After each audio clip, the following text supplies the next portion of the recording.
तपाईकोमा सफलताको ग्यारेन्टी होस् नहोस् मैदानमा अवश्य पनि उत्रिनुहोस्। Give your best. तपाईको आफ्नो जे जति क्षमता छ त्यसलाई खर्चिनुहोस्।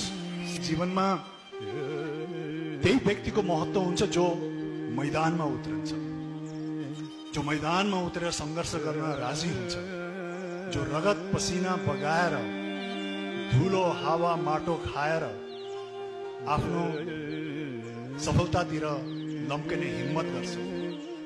त्यो व्यक्तिको मात्रै महत्त्व हुन्छ। तर त्यो हुँदाहुँदै पनि त्यो व्यक्ति सफलै हुनुपर्छ भन्ने पनि छैन।